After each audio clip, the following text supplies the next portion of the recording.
नमस्ते दोस्तों, आप देख रहे हैं ट्रेडिफाई और आज हम बात करने वाले हैं टेलजी प्रोजेक्ट्स आईपीओ 2025 के बारे में। ये एक एसएमई आईपीओ है जो इंजीनियरिंग और कंस्ट्रक्शन सेक्टर से है और अगर आप इस सेक्टर में इन्वेस्टमेंट का प्लान सोच रहे हो तो यह वीडियो आपके लिए इंपॉर्टेंट है। टेलजी प्रोजेक्ट्स आईपीओ 25 सितंबर 2025 को ओपन हो रहा है और 29 सितंबर 2025 तक सब्सक्रिप्शन के लिए अवेलेबल रहेगा। चलिए अब इस आईपीओ की गहराइयों में उतरते हैं। टेलजी प्रोजेक्ट्स का यह आईपीओ एक बुक बिल्ट इशू है, जिसका मतलब है कि प्राइस डिस्कवरी निवेशकों की डिमांड के आधार पर होगी।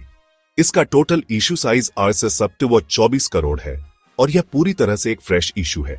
इसका मतलब आईपीओ से जुटाई गई सारी रकम सीधे कंपनी के पास जाएगी, जिसे वो अपने वर्किंग कैपिटल और एक्सपेंशन प्लान्स के लिए इस्तेमाल करेगी।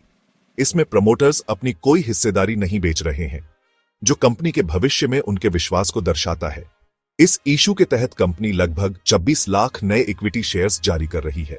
कंपनी ने इस आईपीओ के लिए प्राइस बैंड RS5 से RS105 प्रति शेयर तय किया है और हर शेयर की फेस वैल्यू RS10 है। रिटेल इन्वेस्टर्स के लिए मिनिमम एप्लीकेशन एक लॉट का है, जिसमें एक जम 200 शेयर्स होंगे। अपर प्राइस बैंड यानी RS105 के हिसाब से आपका मिनिमम इन्वेस्टमेंट RS26,000 का होगा। अलॉटमेंट के चांसेस बढ़ाने के लिए एक्सपर्ट्स हमेशा कट ऑन ऑफ प्राइस पर बिड करने की सलाह देते हैं। अब RS26,000 का इन्वेस्टमेंट आपको ज्यादा लग सकता है, क्योंकि यह एक एसएमई आईपीओ है। एसएमई प्लेटफॉर्म पर लिस्ट होने वाली कंपनियों के लिए लॉट साइज बड़ा होता है, लेकिन इसे एक अलग नजरिए से देखें। यह भारत के तेजी से बढ़ते इंजीनियरिंग और कंस्ट्रक्शन सेक्टर में निवेश करने का एक शानदार मौका है। सरकार का इंफ्रास्ट्रक्चर पर बढ़ता फोकस, जैसे कि नेशनल इंफ्रास्ट्रक्चर पाइपलाइन, इस सेक्टर को जबरदस्त बूस्ट दे रहा है। टेलजी प्रोजेक्ट्स इस ग्रोथ स्टोरी का हिस्सा बनने के लिए पूरी तरह तैयार है। टेलजी प्रोजेक्ट्स लिमिटेड की नींव 2010 में एक प्राइवेट लिमिटेड कंपनी के तौर पर रखी गई थी। पिछले एक दशक में कंपनी ने लगातार ग्रोथ दिखाते हुए सिविल कंस्ट्रक्शन के क्षेत्र में अपनी पहचान बनाई है। अपने ऑपरेशंस को और बढ़ाने और बड़े प्रोजेक्ट्स हासिल करने के विजन के साथ कंपनी ने 2024 में खुद को एक पब्लिक लिमिटेड कंपनी में बदला। यह आईपीओ उनकी यात्रा का अगला महत्वपूर्ण कदम है, जो उन्हें विकास के नए रास्ते पर ले जाएगा। यह company modern engineering solutions provide करती है, जैसे building information modelling, BIM, structural engineering design, material take offs, MTO, 2D drafting और आर्किटेक्चरल डिजाइन।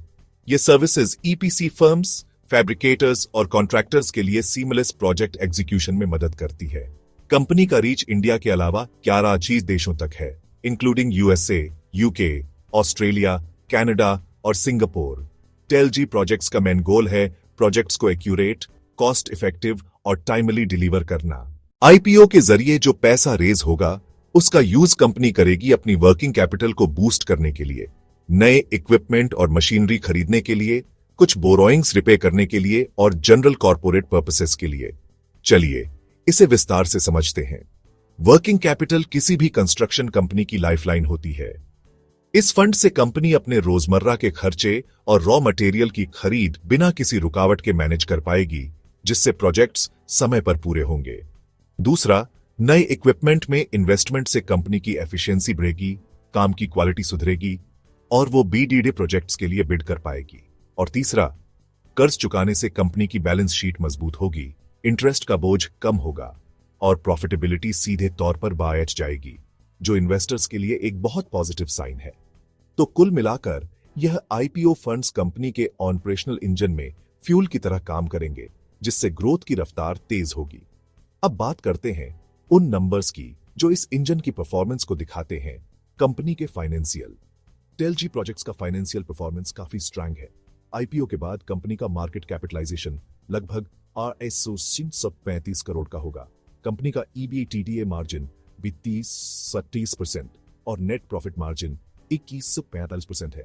इसका मतलब है कि कंपनी अपने हर RS100 के रेवेन्यू पर लगभग RS21 का नेट प्रॉफिट कमा रही है, जो इस सेक्टर के लिए एक बेहतरीन आंकड़ा है। लेकिन जो आंकड़े सबसे ज्यादा ध्यान खींचते हैं वो है ROE और ROC। कंपनी का रिटर्न ऑन इक्विटी ROE 30% है। आसान भाषा में यह दिखाता है कि कंपनी शेयर होल्डर्स के लगाए हर RS100 पर RSS का रिटर्न जेनरेट कर रही है। वहीं return on capital employed ROC 6% है, जो बताता है कि कंपनी अपने कुल कैपिटल को कितनी कुशलता से मुनाफे में बदल रही है। ये दोनों ही आंकड़े असाधारण हैं और एक बेहद कुशल बिजनेस मॉडल की तरफ इशारा करते हैं। तो इस शानदार फाइनेंशियल परफॉर्मेंस के पीछे क्या कारण है? इसका जवाब कंपनी की कोर स्ट्रेंथ्स में छिपा है। कंपनी की स्ट्रेंथ्स में advanced engineering expertise, long term global client relationships, experienced promoter और मैनेजमेंट टीम, डाइवर्सिफाइड सर्विसेज और स्ट्रांग इंटरनेशनल फुटप्रिंट शामिल हैं। इनकी एडवांस्ड इंजीनियरिंग एक्सपर्टीज इन्हें मुश्किल प्रोजेक्ट्स को भी आसानी से पूरा करने की क्षमता देती है। लॉन्ग टर्म ग्लोबल क्लाइंट्स न केवल रेवेन्यू की स्टेबिलिटी देते हैं, बल्कि कंपनी की विश्वसनीयता पर भी मुहर लगाते हैं। एक्सपीरियंस्ड मैनेजमेंट टीम का गहरा अनुभव स्ट्रेटेजिक फैसलों के लिए जरूरी है और डाइवर्सिफाइड सर्विसेज बिजनेस को डी रिस्क करती है। बेसिकली कंपनी के पास सब कुछ है जो SME कंस्ट्रक्शन और इंजीनियरिंग सेक्टर में स्ट्रांग ग्रोथ दिखाने के लिए चाहिए। इंडस्ट्री आउटलुक की बात करें तो इंडिया का इंफ्रास्ट्रक्चर और कंस्ट्रक्शन सेक्टर सिर्फ स्टेडिली ग्रो नहीं कर रहा, बल्कि एक जबरदस्त तेजी के दौर से गुजर रहा है। देश को $5 ट्रिलियन की इकोनॉमी बनाने के विजन की रियर वर्ल्ड क्लास इंफ्रास्ट्रक्चर है। सरकार का नेशनल इंफ्रास्ट्रक्चर पाइपलाइन यानी NIP के तहत 111 लाख करोड़ रुपए से ज्यादा के प्रोजेक्ट्स पर फोकस है, जो आने वाले कई सालों तक इस सेक्टर के लिए एक मजबूत ग्रोथ का रास्ता तैयार करता है। यह सिर्फ कंस्ट्रक्शन नहीं, बल्कि नेशन बिल्डिंग का एक बीढ़ा मिशन है। इस ग्रोथ को सरकार की महत्वाकांक्षी स्कीम से और भी ज्यादा फ्यूल मिल रहा है। प्रधानमंत्री आवास योजना PMI के तहत लाखों घर बनाए जा रहे हैं। स्मार्ट सिटीज मिशन 100 शहरों को मॉडर्न और सस्टेनेबल बना रहा है। दिल्ली मुंबई जैसे इंडस्ट्रियल कॉरिडोर्स नए मैन्युफैक्चरिंग हब तैयार कर रहे हैं। इतना ही नहीं, भारतमाला परियोजना के तहत देश भर में हाईवेज का जाल बिछाया जा रहा है और सागरमाला प्रोजेक्ट से हमारे बंदरगाहों को मॉडर्नाइज किया जा रहा है।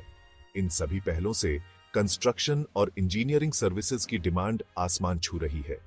इन BDD प्रोजेक्ट्स के अलावा अर्बन इंफ्रास्ट्रक्चर में भी BDD बदलाव आ रहा है।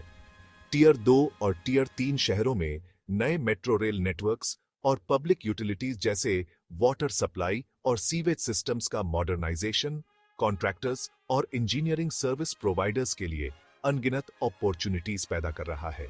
सबसे जरूरी बात यह है कि अब प्रोजेक्ट्स का तरीका बदल रहा है। मैग्नाइजेशन, ऑटोमेशन और एफिशिएंसी पर जोर दिया जा रहा है।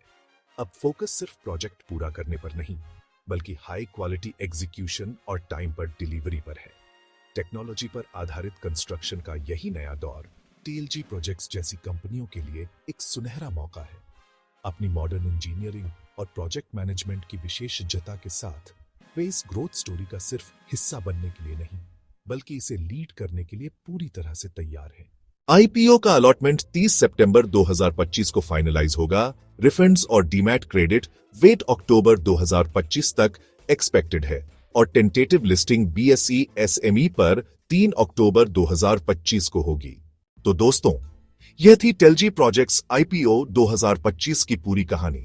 Price band, dates, lot size, company background, objectives, strengths और इंडस्ट्री आउटलुक। याद रखिए, यह वीडियो सिर्फ एजुकेशनल और इंफॉर्मेशनल पर्पस के लिए है।